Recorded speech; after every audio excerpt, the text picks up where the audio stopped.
The lord. హల్లెలూయా. బాగున్నారా? ఈ విధంగా కలుసుకోవడం దేవుని కృప ఉన్నది. అందుకొరకై దేవునికి స్తోత్రం. ప్రతిదినం ఉదయకాలమే దేవుని వాక్యాన్ని ధ్యానించి ఆ దినమంతా కూడా దేవుని యొక్క ధ్యానపూర్వకంగా సాగిపోవడం ద్వారా దేవుని తోడు, దేవుని సహాయం, దేవుని కృప మనల్ని నడిపిస్తుంది. కాబట్టి ఈరోజు కూడా మరొకసారి దేవుని వాక్యంతో మనము ధ్యానంలోనికి వెళ్దాం.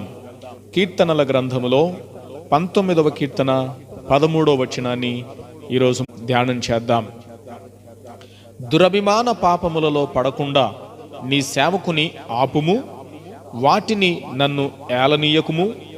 అప్పుడు నేను యథార్థవంతుడనై అధిక ద్రోహము చేయకుండా నిందారహితుడనగుదును. దురభిమాన పాపములో పడకుండా అంటే కొంతమంది మనకు అభిమానులు ఉంటారు, మరికొంతమంది మనల్ని దురభిమానులుగా మారుతారు. అంటే వాళ్ళకు అయిష్టంగా, ద్వేషపూరితంగా, మనల్ని హింసించువారిగా, మనల్ని హేళన చేయువారిగా, మనల్ని దూషించువారిగా ఉంటారు. అలాంటి దురభిమానములో మనం పడకుండా ఉండేటట్లుగా దేవుడు మనల్ని కాపాడుతానంటున్నాడు. ఆ కీర్తనకారుడు దాని కొరకు ప్రార్థన చేస్తున్నాడు. అప్పుడు మనం ఏమవుతామంటే యథార్థవంతులమవుతాము, అలాగే ద్రోహం చేయకుండా మనము కాపాడబడతాము.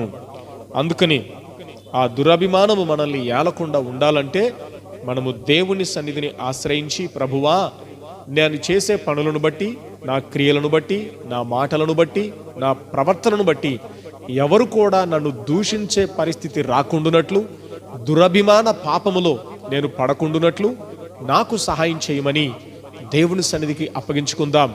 ఏమో మనకు తెలియకుండా మన ప్రవర్తన, మనకు ఆలోచన లేకుండా మన మాటలు, ఆవేశపూరితమైన మన చేష్టలు ఒకవేళ ఇతరులను మనకు దురభిమానంగా మారుస్తున్నాయేమో, ఇతరులు మనకు చెడుగా మారుతున్నారేమో, ఇతరులు మనల్ని ద్వేషించే పరిస్థితి వస్తున్నదేమో. అలా అవ్వకుండా ఉండేటట్లుగా మనము దేవుని సన్నిధికి అప్పగించుకొని, ప్రభువా, నేను అలా అవ్వకుండానట్లు నా నోటిని, నా తలంపులను, నా క్రియలను నీ స్వాధీనమందుంచి కాపాడుము అని ప్రభువుకు అప్పగించుకుందాం. తద్వారా అభిమానముగా మారుతాము. అందరిలో మనము శ్రేష్టమైన వారముగా, మేలైన వారముగా, మంచి వారముగా ఉండేటట్లు ప్రభు కృప చూపిస్తాడు. సో ఆ విధంగా ఈ దినం మరొకసారి ప్రభువుకు సమర్పించుకుందాం.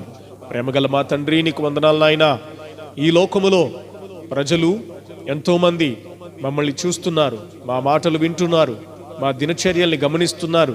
కాబట్టి ఇతరులకు దురభిమాన పాలు కాకుండా మమ్మల్ని దూషించేవారు, మమ్మల్ని వ్యతిరేకించేవారు ఉండకుండానట్లు మేము అభిమాన పాత్రులముగా ఉండగలిగేటట్లు మాకు అనుగ్రహించండి.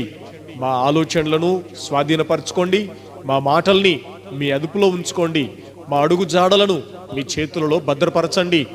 మేము ఈ దినమంతా కూడా మీ చేతుల క్రింద సురక్షితముగా ఉండునట్లు, మీ యొక్క స్వాధీనములో ఉండునట్లు, మీ అదుపులో జీవించున్నట్లు సహాయం చేయండి. తద్వారా దురభిమానం అనే ఒక పాపములో మేము పడకుండానట్లు రక్షించి ఈ దినమంతా కూడా మంచి వారముగా, మంచి క్రియలు చేస్తూ, మంచి మాటల ద్వారా ఇతరుల యొక్క అభిమానాన్ని పొందుకోగలిగే వారముగా ఉండునట్లుగా అనుగ్రహించుమని యేసు నామమున ప్రార్థిస్తున్నాను తండ్రి. ఆమెన్. దేవుడు మిమ్మును కాపాడునుగాక. హల్లెలూయా.